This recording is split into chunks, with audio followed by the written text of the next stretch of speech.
am sassy tonight. I am just off the wall weird tonight. I have no idea why. Oh yeah, I do. I'm tired. I'm caffeinated. And it's 80 degrees on February 28th. That's not normal for where I live.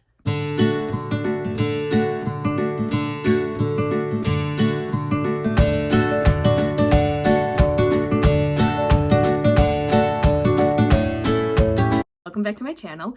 My name is Monica for those who are new, and those who are not new, welcome back. It's great to see you here again. And today I have a collaboration video for you. What sparked this video idea for me was because I was watching other booktubers. I love watching people talk about their books, talk about their favorite books, and I love collaboration videos where you get different answers to the same questions.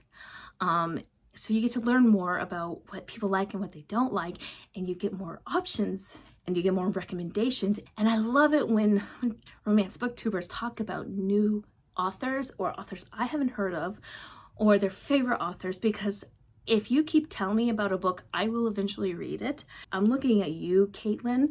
I mean, Liz Tom Ford and Elsie Silver.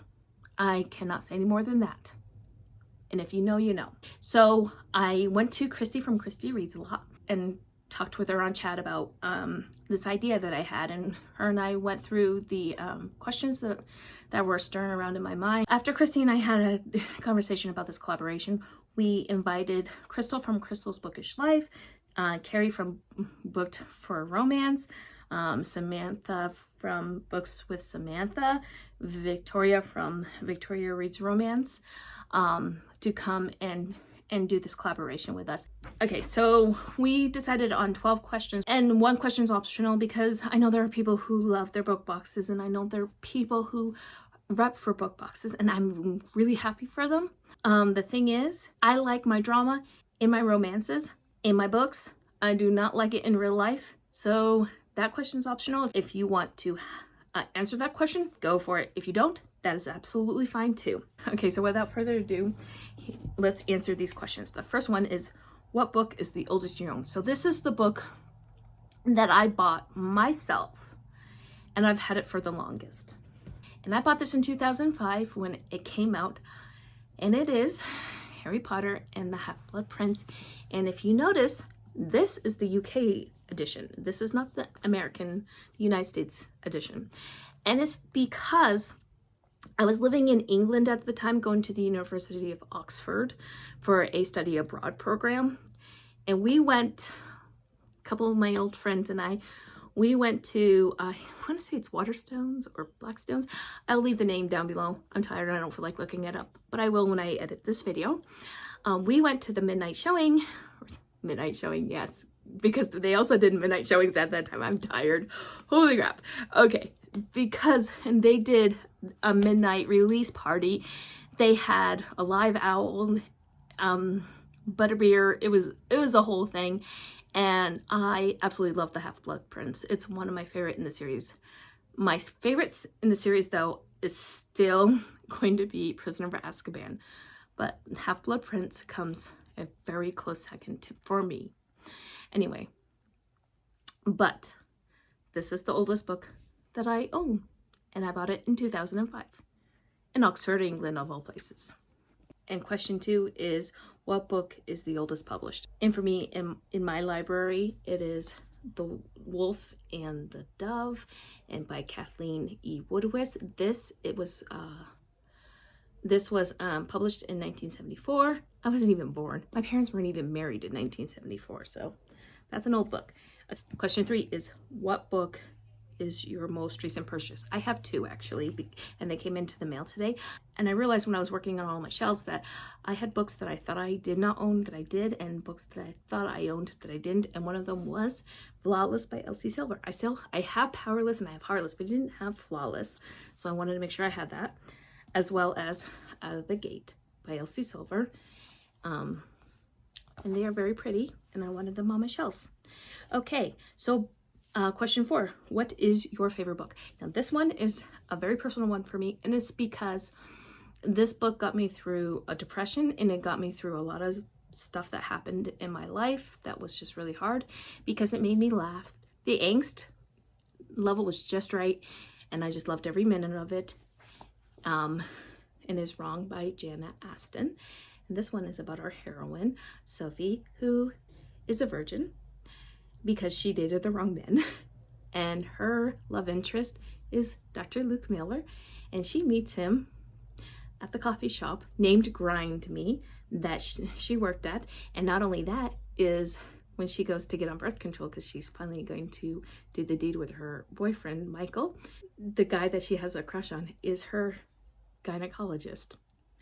And it takes off from there, and it's very funny, and it has the best secondhand embarrassment, and I loved every minute of this. And I always read this like at least once a year, especially when I'm feeling down, because it just makes me laugh, and it's goofy, and it's everything to me. Okay, question 5 is, what book is your least favorite? Alone with You in the Ether by Olivia Blake. I got 10 pages into it. Very pretentious, weird type of writing. I did not enjoy it. I did not know what was going on. And if I have to work this early on to understand a story that I should understand from page 1, and I read class, and I do read a lot of books, so I am actually a very good reader. If I have to try and figure it out within 10 pages, it's not happening, and I'm not going to read it. So this is actually going to be unhauled, and this book started the whole thing. It was on my shelves. Now it's not because it's going away. Okay, question 6. What author or authors do you own all of their books? Oh, so I own all of Jana Aston's books because after Wrong, I just went and read her whole backlist. Devney Perry, I have all of her books, and she has a lot in her backlist, so I have every single book, and I've already pre-ordered all the ones that she has coming out in 2023. So we're going to be good there. And I also have Abby Jimenez. All 4 of her books are right there. And then I bought all of B.K. Borison's backlist because I loved Love Light Farms. I just started it in the weeds today, and they are being picked up by a publisher, so they're tweaking the covers, and I wanted the indie covers, so I own all of hers. All right, question 7. What author or authors' books are you still collecting? Okay, Lisa Kleypas, Helena Hunting, Rebecca Yarros, Cressley Cole, Elsie Silver, Stacy Reed, Claire Kingsley, J.M. Darhauer, Kennedy Ryan, Penny Reed, Candy Steiner. I've started getting into Candy Steiner late last year and into this year. Cora Riley, Catherine Cowles, and I'm sure there's more, but I just can't think of everybody. And Sophie Lark. I'm collecting Sophie Lark as well. All right, so question 8. Do you have any authors? If so, who? Of course I do. Helena Hunting, Jana Aston, Rebecca Yarros, Lisa Kleypas, Elsie Silver, Devney Perry, Stacy Reed, Joanna Shoup, Claire Kingsley, Catherine Cowles, and of course Nora Roberts. But I'm not even attempting to collect all of Nora Roberts' books because she has so many. There's no possible way I could get all of her books. All right, so number 9. How do you organize your bookshelves? I put them in any place I can get them because I do not have enough shelves, unfortunately. But I do group them by the same author. I like to have all my books by the same author together. I know sometimes they look weird, sometimes they don't, but I don't like having them spread out to make them a rainbow colored. That would just drive me crazy. My eye will start twitching, and then I just will have to fix it. So for everybody's sake, I group them by author. Number 10. Do you have any book box editions or special editions that came directly from the author? Yes, I do. I had stuff from Mystic Box. I've had stuff from Bell Book Box. I've had stuff from Hello Lovely, Dark and Quirky, Cover to Cover, and Bookworm, and the Bookworm box. And I've also ordered special editions from Mariana Zapata, J.T. Geisinger, Jana Aston, Devney Perry, and Helena Hunting. So this is the optional question. Number 11. Do you think book boxes are worth it? I'm going to answer this since I made this question. Yes and no. Yes, because if you really love the author and you really want to have that cover, then by all means do it. No, because there are so many book boxes that it's just too hard to keep track of. It's like everybody just jumped onto it and it's just blew up, and it's just so ridiculous that I don't even know what's coming out anymore. And honestly, I stopped caring because I'm just like, okay, they look cute, but I do not have $45 for each box each month. It's just not going to happen. It's literally out of control. So for me personally, it's not worth it. The thing is also is that there's a lot of like the books I really want, you can't always get them. And then things happen, like take Birthday Girl from Penelope Douglas. Just right here. Look right here. Okay? That is a house payment. That's maybe 1 or 2 car payments. That could be someone's oil bill if you live up in the Northeast. That could be someone's electricity if you live down south during the summer. I mean, no. Just no. I want that so bad, but I'm not about to go bankrupt to buy a book. And these book boxes are making it so that people are hoarding books and then selling them for outrageous amount of money, and it just drives me crazy. So at this point, I do still have Mystic, and I still do have Belle, and I still do have Hello Lovely, and I'm keeping them, and that's it. I just cannot do anymore. I don't have it in me to try and make spreadsheets and trying to figure out who's getting what, and they always do the same authors with the same books, and I'm just like, and then when there's a problem, it's harder to get them to come and talk to you about the problem, whereas I'm just like, no, I'll stick with what I got and I'll be happy. I have ordered special editions, and I do believe those are worth it for me. Like I really enjoyed seeing the Kickstarter for Devoney Perry. If you decide to do the Clifton Ford series on a Kickstarter, let me know, because I'll just give you the money, because that is one of my absolute favorite series that you've done, and I would really, really love to have that in a beautiful bind up. The other one I'm really looking forward to and is the Juliet Cross's Stay as Fell series. I think she's going to do it in May or in the summer, right after the last book in the series comes out. So I'm going to be looking for that. And yes, that will be worth it for me because I love those. And the other ones I got from Helena Hunting was the Pucked series. They're beautiful and I love them. And so I love Helena Hunting, and I wanted to support her directly. Also, same with Jen Aston. She did this whole, it wasn't this last winter, but it was the winter before, where she did her gingerbread box with the second volume 2 of her Reindeer Falls anthology with like 3 short smutty stories. And she had hot cocoa and stuff like that. And my dog ate it. Like it, I got home from work and he had ripped it apart. I was like, no. And I wasn't expecting anything. I just posted it and I was like, and then he ate my book. And she sent me a whole new package for free. I was so impressed that she did that. I was not expecting it. I was so impressed with her when she did that. So anyway, they are worth it if you love the author, if you love the books, but they're not worth it if you have to keep paying over and over again for books you just don't want. So it's really, for me, I think it's really an individual thing, whether you want to do it or not. If you could recommend 3 books that you own for everyone to read, what would they be and why? Okay, so my first one is going to be Helena Hunting, and it's Pucked Off. Pucked Off is the second to last book. I think it's like 4 or 5. This is Lance Romance's book. This is supposed to be a rom-com, and it's more than a rom-com. He has a lot of trauma that he's dealing with.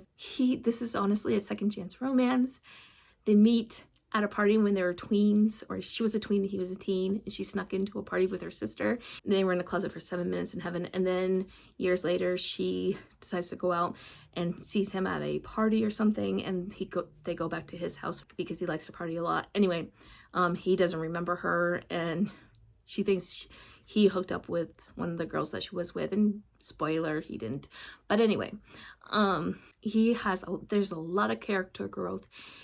what he goes through is so hard to read at points, and all I can say is the antagonist in this book deserves her own special place in HE double hockey sticks. But go read it. It's not like Pucked. It's not a Violet Hall. Poppy's not a Violet Hall, and he's not an Alex Waters. So go read it. It's angsty. The second book I want to recommend is The Things We Leave Unfinished. There are 2 romances in this, Jameson and Scarlett, and Noah and Georgia. Jameson is a fighter pilot in World War II, and he was part of the Battle of Britain. And he meets Scarlett, who is part of the aristocracy, the British aristocracy, and he's an American pilot. And they fall in love. And in present day, Georgia Stan is Scarlett and Jameson's granddaughter, and Scarlett had recently died. She lived to be over 100, and she was a romance writer. And Georgia was tasked to get her last book completed. The publisher asked Noah Harrison to write the remainder of the manuscript. This story is actually very beautiful. So Georgia and Noah fall in love while deconstructing what happened during World War II, because stuff happens in World War II that reverberates back into today. So I absolutely recommend you read The Things We Leave Unfinished by Rebecca Yarros, and I promise you it will rip out your heart, because she's very good at that. Okay, the last book I want to recommend to you is Condemned to Love by Siobhan Davis, and this one is a mafia romance. It's also Secret Baby, so be aware of that, because I know not everybody likes Secret Baby, but I liked that she stood up for her unborn child. He was a jerk to her when they first hooked up in Las Vegas, and this is second chance. He was her older sister's fiance, and this does have a little bit of the woman drama, but it's kind of an interesting other woman drama. Anyway, when she finds out that she's pregnant, she goes to try and tell him, and she sees him do some really bad stuff, and she's like, "You're not gonna come near me or my child." And then I think it's like 5 years later, he finds her in Chicago, and he finds out he has a son, and it goes from there, and it is fantastic. It is a really, really good mafia romance. So if you're looking for something with a little edge, this one, Condemned to Love, is absolutely something you should read. Okay, so those are the 12 questions. 11 if you don't want to answer. Number 11 is it's okay if you don't. So consider yourself tagged if you want to answer these questions. I would love to hear what you have to say in your own video, or if you want to answer any of these questions down below, go ahead. And if you don't want to leave any of that down below, please leave me a flower emoji, because I have Miley Cyrus's flowers in my head and I'm reading In the Weeds. So I hope to talk to you in my next video, and have a great night. Bye.